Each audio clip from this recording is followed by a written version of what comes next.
കൃഷ്ണ ഗുരുവായൂരപ്പ ശരണം. ഉച്ചപൂജ കഴിഞ്ഞു, നട തുറന്നു കേട്ടോ. നമുക്ക് തൊഴണ്ടേ?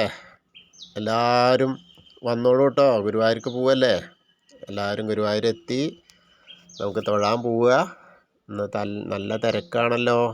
ഞായറാഴ്ചയാണ്, 16-ാം മകമാണ്. അപ്പോൾ എല്ലാം കൊണ്ടും നല്ല തിരക്കാണ്. ഇന്നിപ്പോൾ കീഴ്ശാന്തിക്കാരുടെ സദ്യയൊക്കെയാണ്. അവരുടെ ആ ശമ്പള ബാക്കിയിൽ ഗുരുവായൂരപ്പന് കൊടുക്കുന്ന അതുകൊണ്ടുള്ള സദ്യയൊക്കെയാണല്ലോ. ഇന്നലെ ഏകാദശിയായിരുന്നു, ഇന്നാണല്ലോ. അപ്പോൾ വളരെ നല്ല ഒരു ദിവസമാണ്, നല്ല കാഴ്ചയാണ്. അപ്പോൾ എന്തായാലും നമ്മൾ ആ ഗോപുരത്തിൻ്റെ അധികനെ തൊഴാൻ പോവുകയാണ് കേട്ടോ. വന്നോളൂ, എല്ലാവരും വന്നോളൂ.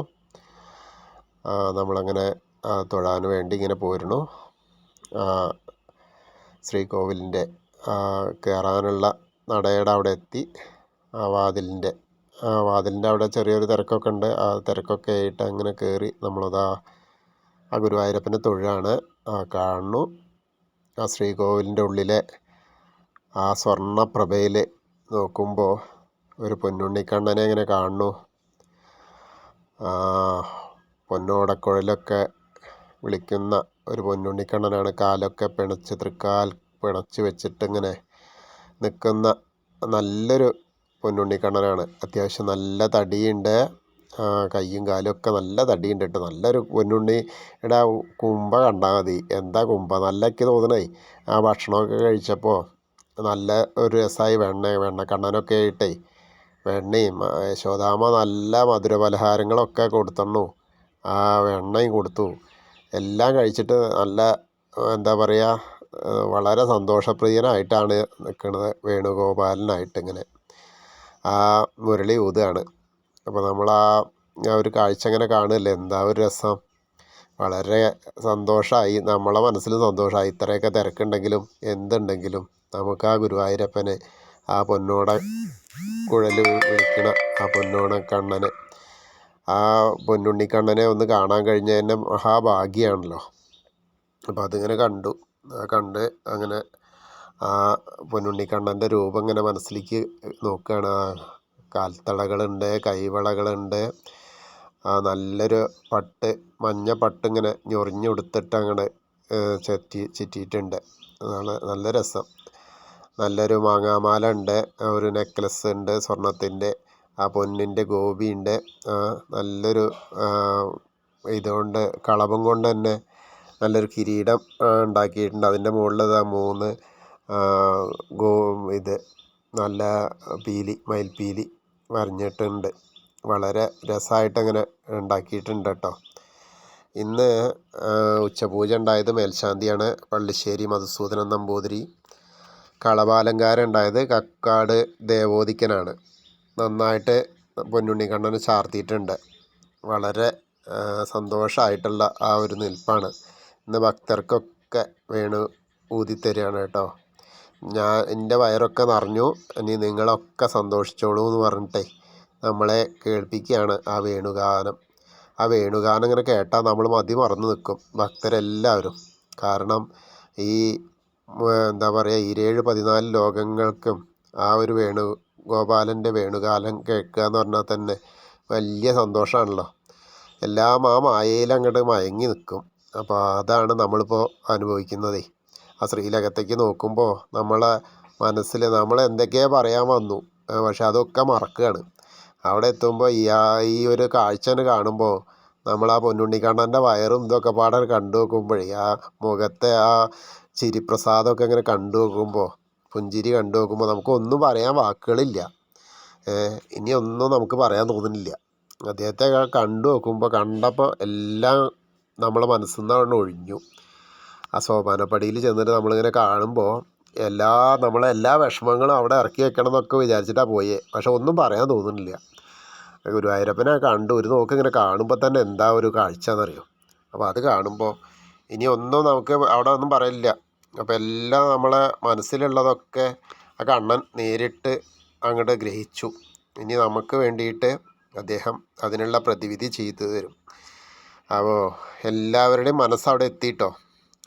നമ്മളെല്ലാവരും ആ ഗുരുവായൂരപ്പനെ, ആ ഒരു പൊന്നുണ്ണിക്കണ്ണനെ, വേണുഗോപാലനെ നമ്മൾ നന്നായിട്ട് തൊഴുകയാണ്. എല്ലാവരും തൊഴുതോളൂ. ആ ഗുരുവായൂരപ്പൻ്റെ ശ്രീലകത്തേക്ക് നോക്കിയിട്ട് തൊഴുതോളൂ കേട്ടോ. ആ പൊന്നുണ്ണിക്കണ്ണനെ, ആ വയറ് നിറഞ്ഞ് ഇരിക്കുന്ന ആ കുഞ്ഞി കുറുമ്പനെ നമ്മളൊന്ന് കണ്ടു, തൊഴുതു. ഇനി നമ്മൾ തിരിച്ചിങ്ങോട്ട് ഇറങ്ങുകയാണ്. അപ്പോൾ തിരിച്ചിറങ്ങിയിട്ട്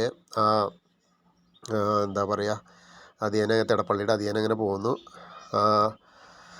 ഗണേശനെ ഒന്ന് വന്ദിക്കാൻ വേണ്ടിയിട്ട് ശ്രമിക്കുകയാണ്. ഗണേശൻ്റെ അവിടെ എത്തി. സരസ്വതി ദേവീനെയും കണ്ടു. ഗണേശൻ്റെ ഇന്ന് അവിടെ ലേശം സമാധാനമുണ്ട്. അപ്പോൾ ഒന്ന് ഏത്തൊട്ടു.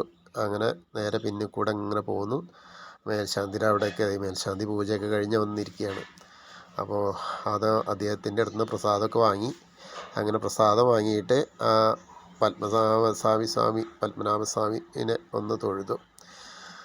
അതും കഴിഞ്ഞ് നമ്മൾ സാഷ്ടാംഗം ഒന്ന് ആ പിന്നിൽ നമസ്കരിക്കുക. നമസ്കരിച്ച് കഴിഞ്ഞാലേ, കാരണം നമ്മളെ എല്ലാ പാപങ്ങളും അങ്ങോട്ട് നമുക്ക് മുന്നിൽ നമസ്കരിക്കാൻ കഴിയില്ലല്ലോ. അപ്പോൾ പിന്നിൽ നമസ്കരിക്കുക. അതോടൊപ്പം നമ്മളെ കാര്യങ്ങളൊക്കെ ഒന്ന് പറയാനുള്ളൊരു സമയം, നാരായണ നാരായണ എന്നെങ്കിലും പറയാനുള്ള സമയം കിട്ടും. അത് കഴിഞ്ഞ് നമ്മൾ ഹനുമാൻ സ്വാമിയുടെ അവിടത്തേക്ക് എത്തി. മുരുകനെ കണ്ടു. ഹനുമാൻ സ്വാമിയുടെ അടുത്ത് നിന്ന് ആ കുങ്കുമം, അർച്ചന ചെയ്ത കുങ്കുമം നമ്മൾ ഒന്ന് തൊട്ടു. ആ മോതിരവിരലുകൊണ്ട് നമ്മൾ നമ്മളെ നെറ്റിയിൽ അങ്ങോട്ട് തൊട്ടു. അത് കഴിഞ്ഞിട്ട് വസുദേവരുടെ അവിടെ ഒന്ന് നോക്കി കണ്ടു. അത് കഴിഞ്ഞ് ഉള്ളിൽ ഇപ്പം തുറന്ന് കിടക്കുകയാണ് കേട്ടോ. എന്താ പറയുക, താമരക്കണ്ണനെ, ആ കൽപ്പകവൃക്ഷത്തിലുള്ള ആ താമരക്കണ്ണനെ തൊഴുതു. അവിടെ ഇപ്പോൾ അടച്ചിട്ടൊന്നുമില്ല. അപ്പോൾ മണിക്കിണറിൻ്റെ അവിടെ അതിനങ്ങനെ വന്ന് നൃത്തം ചെയ്യുന്ന നൃത്തറയിലേക്ക് നോക്കി. അപ്പോൾ വിളക്കിങ്ങനെ കത്തുണ്ട്. അപ്പോൾ അതിങ്ങനെ കണ്ടു. അത് കഴിഞ്ഞ് ഇങ്ങനെ തിരിച്ചിങ്ങോട്ട് പോകുന്നു. ആ കുറൂരമ്മയെ കണ്ടു. കുറൂരമ്മയെ കണ്ട് അത് കഴിഞ്ഞ് പുറത്തേക്ക് ഇറങ്ങി. നാരദനെയും കണ്ട് പുറത്തേക്ക് ഇറങ്ങി. പ്രസാദം വാങ്ങി. തീർത്ഥമൊക്കെ കഴിഞ്ഞുള്ളൂ. പ്രസാദം വാങ്ങിയിട്ട് നേരെ ആ ദേവീനെ, എടത്തരികത്താവിൽ അമ്മേനെ ഒന്ന് തൊഴുതു. അവിടെയും അത്യാവശ്യം ചെറിയൊരു തിരക്കുണ്ട്. അങ്ങനെ തൊഴുത് നേരെ ഇങ്ങനെ വലം വെച്ച് മമ്മിയൂരപ്പനെ ദർശിച്ചു. മമ്മിയൂരപ്പനെ ദർശിച്ചിട്ട് ഇനി ഇതാ കൊടിമരത്തിൻ്റെ അവിടേക്ക് നോക്കി. അവിടെ ചെറിയ തിരക്കുണ്ട്. എന്നാലും അതിനിടയിൽ കൂടെ ഒന്നുകൂടി ആ ഗുരുവായൂരപ്പനെ ഒന്നുകൂടിയാണ് തൊഴുതു. അങ്ങനെ തൊഴുത് നമ്മൾ കൂത്തമ്പലത്തിൻ്റെ അവിടേക്ക് എത്തി. കൂത്തമ്പലത്തിൻ്റെ അവിടെയും കൂത്തമ്പലത്തിൽ ഒന്ന് തൊഴുതു. ഇനി അയ്യപ്പസ്വാമീനെ ഒന്ന് തൊഴാം. അയ്യപ്പസ്വാമിയുടെ അവിടെയുണ്ട്, തിരക്കുണ്ട്. ടോക്കൻ്റെ തിരക്കും എല്ലാ തിരക്കും കൂടിയാണ്. എന്നാലും അതിൻ്റെ ഇടയിൽ കൂടെ നമുക്ക് അയ്യപ്പസ്വാമീനെ തൊഴാം. അയ്യപ്പസ്വാമീനെ തൊഴുതിട്ട് നമ്മുടെ കാര്യങ്ങളൊക്കെ അവിടെയും പറയാം. കാരണം തിരക്ക് കുറച്ച് കുറവുള്ളത് അയ്യപ്പൻ്റെ അവിടെയും ദേവിയുടെ അവിടെയാണ്. അപ്പോൾ ദേവിയുടെ അവിടെ കുറച്ചും ഇങ്ങോട്ട് ഉള്ളിലേക്ക് കയറുന്ന തൊഴാം. അത് ചില സമയത്തേ പറ്റുള്ളൂ കേട്ടോ. എന്നാലും തൊഴാം. അങ്ങനെ നമ്മൾ അയ്യപ്പനെയും കണ്ട് അയ്യപ്പസ്വാമീനെയും കണ്ട് നേരെ ഇനി പടിഞ്ഞാട്ട് നടയിൽ കൂടെ നമുക്ക് പുറത്തേക്ക് ഇറങ്ങാം. കൃഷ്ണായ വാസുദേവായ ഹരയേ പരമാത്മനെ പ്രണതക്ലേശനാശായ ഗോവിന്ദായ നമോ നമ. എല്ലാ ഭക്തർക്കും ഗുരുവായൂരപ്പൻ്റെ ദർശനം കിട്ടിയ പോലെ ആയില്ലേ? എല്ലാവരും ഗുരുവായൂരപ്പൻ കാത്തു രക്ഷിക്കൂട്ടോ. എല്ലാവരുടെ വിഷമങ്ങളും എല്ലാതും നമ്മളവിടെ പങ്കുവച്ചു. കാരണം എല്ലാം അറിയുന്നതാണ് കണ്ണൻ ഗുരുവായൂരപ്പൻ.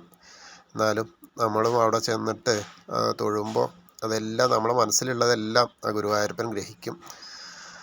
അപ്പോൾ ആ ഗുരുവായൂരപ്പൻ്റെ പ്രസാദം നമ്മുടെ കൂടെ ഉണ്ടാവും. എല്ലാവർക്കും ഇഷ്ടമായിച്ച ഇതൊന്ന് സബ്സ്ക്രൈബ് ചെയ്യുക, ലൈക്ക് ചെയ്യുക, ഷെയർ ചെയ്തോളൂ കേട്ടോ. ഷെയർ ചെയ്താലാണ് മറ്റുള്ളവരിലേക്ക് ഇത് എത്തുള്ളൂ. നമ്മൾ പോകുമ്പോൾ 10 ആൾ പോകുമ്പോൾ അതിൻ്റെ കൂടെ 10 ആളും കൂടി ആയാൽ നല്ലതല്ലേ? അവർക്കും കൂടി അത് കിട്ടട്ടെ. ആ ഗുരുവായൂരപ്പൻ്റെ പ്രസാദം, ഇന്നത്തെ ആ പൊന്നുണ്ണിക്കണ്ണൻ്റെ, ആ വേണുഗോപാലൻ്റെ പ്രസാദം എല്ലാവർക്കും കിട്ടാൻ ആ ഗുരുവായൂരപ്പൻ അനുഗ്രഹിക്കട്ടെ. എല്ലാവരും കേൾക്കുന്നവർക്കൊക്കെ ആ അനുഭൂതി ഉണ്ടാവട്ടെ. കാരണം അവിടെ വന്ന് തൊഴുത പോലെ തന്നെ നേരെ ലൈവ് ഇടാൻ പറ്റാത്ത അവസ്ഥയല്ലേ. അപ്പോൾ അതുകൊണ്ട് ഇങ്ങനെ നമ്മളെ എത്തിക്കുക. ഉച്ചപൂജ എല്ലാവരിലേക്കും എത്തട്ടെ. ഹരേ കൃഷ്ണ.